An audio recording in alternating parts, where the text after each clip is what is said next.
Hello friends, ఈరోజు నేను indoor ప్లాంట్స్కు watering ఎలా ఇవ్వాలనేది చూపిస్తాను.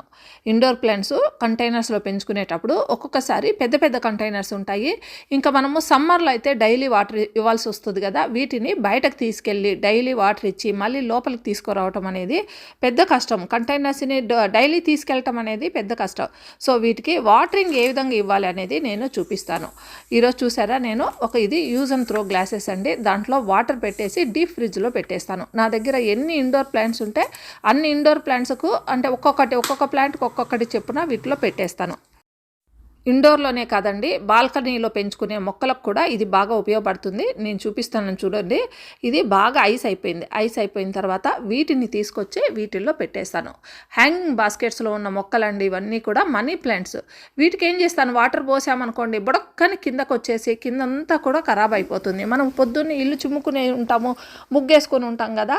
వీటికి నీళ్ళు పోసినప్పుడు మళ్ళీ నీళ్ళన్నీ కింద పడి ముగ్గు అంతా పాడైపోతుంది. సో ఈ విధంగా మనము ఇవి డీప్ ఫ్రిడ్జ్లో పెట్టేసి ఐస్ అయిపోయిన తర్వాత ఈ రకంగా పెట్టేస్తే చుక్క దాంట్లో కారుతూ ఉంటుంది. మొక్క కూడా పీల్చుకుంటుంది, కానీ కింద నుంచి ఒక్క చుక్క కూడా కింద కారదండి. మనము రెయినీ సీజను లేదా వింటర్ సీజన్లో అయితే వారానికి ఒకసారి వాటర్ పోసినా సరిపోతుంది, కానీ ఈ సమ్మర్లో మాత్రం డైలీ వాటర్ ఇవ్వాల్సి వస్తుంది కదా.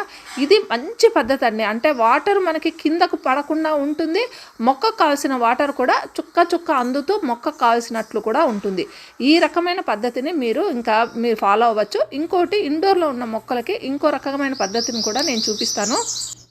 రెండిట్లో ఏది వీలైతే అది మీరు ఫాలో అవ్వండి. నేను చూపిస్తున్నాను చూడండి. ఇది మనకు యూజ్ అండ్ త్రో ఏదైనా వాటర్ బాటిల్స్ ఉంటాయి కదా, వాటికి ఇలా డ్రిప్ చిన్న రంధ్రాలు కింద చేసేసేయండి. లేదా సూదితో పిన్తో ఇట్లా చిన్న హోల్స్ పెట్టేసుకోవచ్చు. ఇంకా వాటర్ నింపేసుకొని వాటిని తీసుకొచ్చేసి మనం ఇట్లా వాటర్ మొక్క మొదట్లో పెట్టేస్తే చుక్క కారుతూ ఉంటాయండి. ఇక్కడ కింద ఏ మాత్రం నీళ్లు కిందికి కారిపోవు. మనము కంటైనర్స్ని మార్చుకోలేం కాబట్టి ఈ రకమైన పద్ధతులు మనము యూజ్ చేస్తే, నేను చూపించిన ఈ రెండు పద్ధతుల్లో ఏది కన్వీనియంట్ ఉన్నా కూడా మీరు వీటిని ఫాలో అయితే అసలు ఇంకా ఎలాంటి ప్రాబ్లం లేకుండా ఈ సమ్మర్ అంతా కూడా మొక్కలకి మనము నీళ్ళు ఇచ్చుకోవచ్చు.